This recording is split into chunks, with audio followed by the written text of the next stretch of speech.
जैसा कि last part में हमने देखा था, शियावेन उस ब्लड डीमन एसेंस को एब्सॉर्ब करना शुरू कर देता है, जिससे उसे काफी ज्यादा तकलीफ हो रही थी। और वहीं मास्टर फेंग जुनजी भी खड़े थे जो शियावेन को ये प्रोसेस करता हुआ देख रहे थे। अब एपिसोड की शुरुआत बिल्कुल उसी सीन से होती है जहां उस माउंटेन के अंदर शियावेन की बॉडी से काफी तेज एनर्जी निकल रही थी। और अब हम शियावेन की बॉडी में उसकी विंग्स में एंशिएंट एम्परर ब्लड एसेंस को देखते हैं। तभी शियावेन जोर लगाकर एक ही बार में उस ब्लड को कंट्रोल कर लेता है, जिससे जोरदार एनर्जी का स्प्लैश होता है और उसकी बॉडी से बहुत ही वायलेंट एनर्जी निकलती है जो सीधा आसमान को जाती है। यहाँ तक कि किंग येन के बनाए बैरियर को भी तोड़ते हुए आसमान में चली जाती है। और ये एनर्जी इतनी ज्यादा स्ट्रॉन्ग थी जिससे किंग येन और लिन येन दोनों ही पीछे हो जाते हैं। यानी शियावेन ने फाइनली उस एंशिएंट एम्परर ब्लड एसेंस को रिफाइन कर लिया था। वहीं फेंग जुनजी देखते हैं कि शियावेन की पीठ पर असल में स्काई डीमन एम्परर विंग्स आ गए थे। फेंग जुनजी कहते हैं, याओ लाओ, तुम और मैं भी हेवनली डीमन फिनिक्स क्लैन को टच करने से पहले कई बार सोचते थे, लेकिन तुम्हारा ये डिसिपल तो बहुत ही बहादुर है। अब शियावेन उठकर फेंग जुनजी से कहता है, मैंने उम्मीद भी नहीं की थी कि ये सब इस तरीके से होगा, मुझे माफ कर दीजिएगा। जिस पर फेंग जुनजी कहते हैं, कोई बात नहीं शियावेन, तुमने एंशिएंट एम्परर के ब्लड एसेंस को कंप्लीटली एब्सॉर्ब कर लिया है। जिस पर शियावेन भी हाँ में सर हिलाता है। अब फेंग जुनजी कहते हैं, तुमने अभी फिनिक्स ड्रैगन साउंड निकाली थी, ये दोनों ही फर्स्ट क्लास साउंड वेव हैं इस वर्ल्ड में। मैंने कभी नहीं सोचा था कि तुम्हारे पास दोनों साउंड वेव होंगी। जिस पर शियावेन कहता है, मेरी ड्रैगन्स मेरी ओरिजिनल यिन ब्लैक ड्रैगन पिल से आती है, मगर ये फेंगमिन साउंड इसकी वजह शायद ये एंशिएंट एम्परर ब्लड एसेंस है जिसे मैंने अभी एब्सॉर्ब किया है। जिस पर फेंग जुनजी हंसने लगते हैं और कहते हैं, फिक्र मत करो, बस फ्यूचर में जब तुम हेवनली डीमन एम्परर क्लैन के सामने पड़ोगे तो केयरफुल रहना। अगर एक बार भी हेवनली डीमन क्लैन को पता चल गया तो तुम बहुत ही बड़े मुसीबत में पड़ जाओगे। यहाँ शियावेन अपने विंग्स की पावर्स को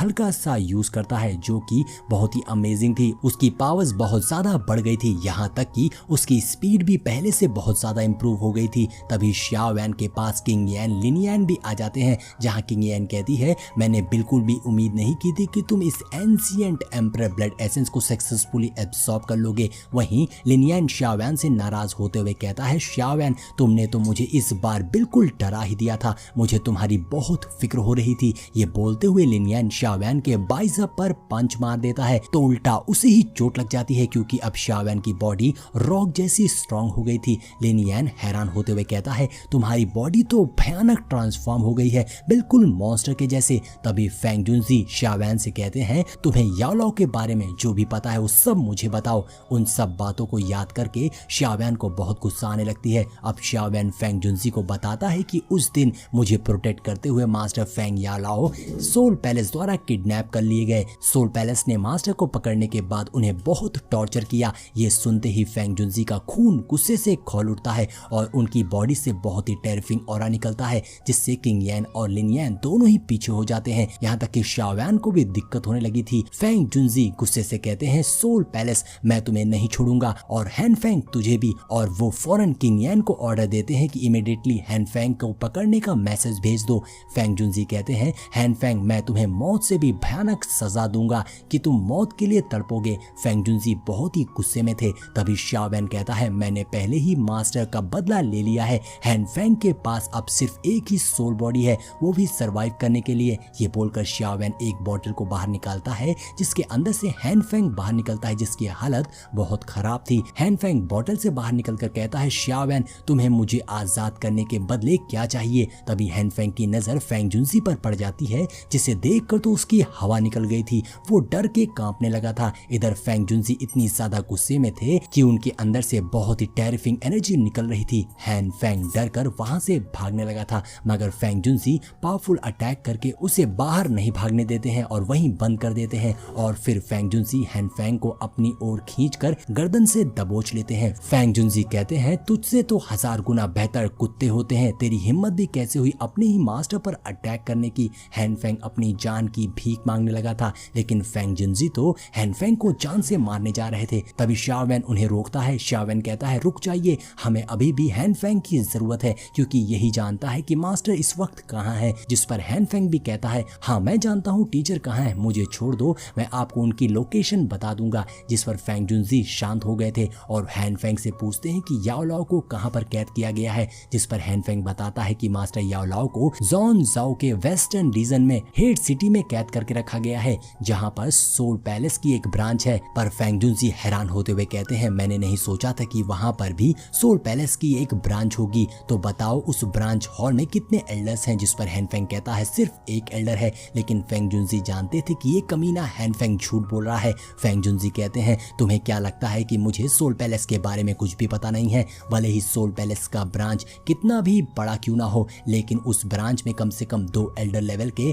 सब हॉल मास्टर्स होते हैं। और यहाँ पर शाओयान ने हैनफेंग को वापस से अपने उसी बॉटल में कैद कर लिया था। अब यहाँ पर मास्टर फेंग जुनजी बताने लग जाते हैं कि बहुत पहले मुझे और तुम्हारे मास्टर याओलाओ को पता चला कि सोल पैलेस बहुत सारे एल्केमिस्ट को इकट्ठा कर रहा है। उसका कोई बहुत बड़ा प्लान है, जिसके लिए हमारे और सोल पैलेस के बीच में एक बैटल हुई थी, और उस बैटल में मैंने अपने साथी याओलाओ को खो दिया और मुझे लगा कि याओलाओ मारे जा चुके हैं। जिसके बाद मैंने मास्टर याओलाओ को कभी भी नहीं देखा था। अब ये सारी बातें सुनकर किनियन कहती, अच्छा तो तुम्हारे मास्टर वही एल्डर हैं जो बहुत पहले हमारे शिंगयू पवेलियन से गायब हो गए थे, और उन्होंने ही हमारे मास्टर के साथ में मिलकर शिंगयू पवेलियन को क्रिएट किया था। अब ये बात सुनकर शाओयान शॉक हो जाता है कि उसके मास्टर ने ही शिंगयू पवेलियन को क्रिएट किया था। जिसके बाद अब मास्टर फेंग जुनजी बताने लग जाते हैं कि बहुत पहले मैंने और तुम्हारे टीचर ने मिलकर हमारे सेट को बनाया था, लेकिन उसके बाद वो चले गए और कभी वापस नहीं आए। तब से मैं ही उस पवेलियन को संभाल रहा हूँ और उस सेट का एल्डर बना हुआ हूँ। और साथ ही यहाँ पर मास्टर फेंग जुनजी बताने लग जाते हैं कि हमें जल्द से जल्द मास्टर याओलाओ को वहां से निकालना होगा, क्योंकि एक बार उन्होंने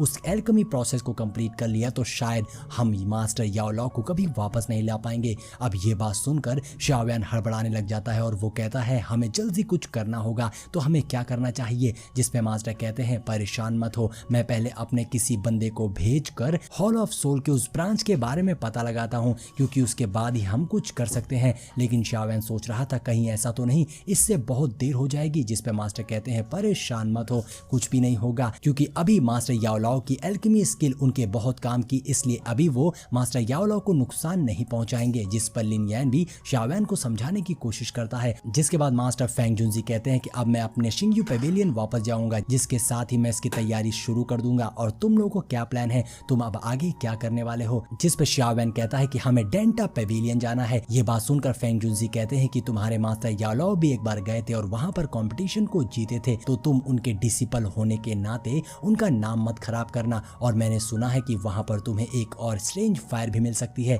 जिसके लिए ही शाओयान वहां जा रहा था। शाओयान कहता है कि ज़ोंगज़ाओ में बहुत सारे पावरफुल लोग हैं, और इसीलिए मुझे जल्द से जल्द अपनी स्ट्रेंथ को बढ़ाना होगा, जिससे कि मैं हॉल ऑफ सोल से मुकाबला कर सकूं और अपने मास्टर को बचा सकूं। जिसके बाद मास्टर फेंग जुनजी एक स्टार जेड निकालकर शाओयान को दे देते हैं और कहते हैं, अगर तुम कभी किसी भी प्रॉब्लम में पड़ो जो तुमसे सॉल्व ना हो, तो तुम इसे क्रश कर देना, मुझे तुम्हारी लोकेशन का पता लग जाएगा और मैं तुम्हारी मदद करने के लिए आ जाऊंगा। इसके लिए शाओयान मास्टर को शुक्रिया कहता है। अब यहाँ पर मास्टर फेंग जुनजी शाओयान के पास आते हैं और उसके कंधे पर हाथ रखते हुए कहते हैं कि मास्टर याओलाओ को तुम पर बहुत गर्व होगा कि तुम उनके डिसिपल हो। यहाँ पर शाओयान अपने मास्टर याओलाओ के साथ अपने पुराने लम्हों को याद करने लग जाता है कि उन्होंने उसे कैसा बनाया था। शाओयान कहता है, चाहे इसके लिए मुझे अपनी जान भी क्यों ना देनी पड़े, लेकिन मैं अपने मास्टर को हॉल ऑफ सोल से जरूर बचा कर निकालूंगा। जिसके बाद मास्टर फेंग जुनजी कहते हैं, मैं किसी को भेजता हूँ जो जाके हेड सिटी में सोल पैलेस के उस ब्रांच का पता लगा सके, और अगर तुम्हें कभी भी कोई मुसीबत हो तो याद रखना तुम्हारे पास वो जेड है जिससे मैं तुम्हारी मदद करने पहुंच जाऊंगा।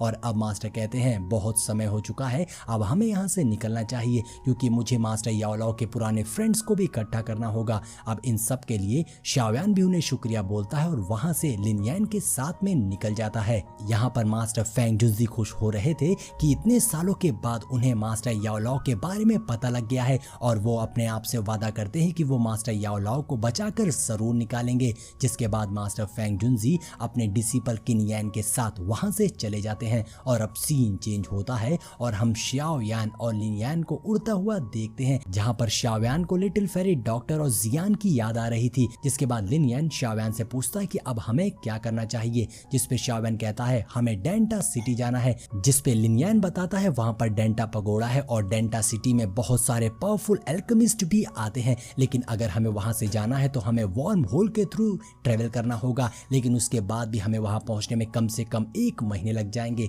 जिसपे शाओयान कहता है, तो फिर वेट किस चीज का है, चलो चलते हैं। ऐसा करते हुए शाओवैन तेजी से अपनी रफ्तार बढ़ाते हुए अपने अगले मिशन पर निकल पड़ता है। और इसी के साथ हमारा ये एपिसोड यहीं पर एंड हो जाता है। तो दोस्तों, अगर वीडियो पसंद आई हो तो लाइक और कमेंट जरूर करिएगा। मिलते हैं नेक्स्ट वीडियो।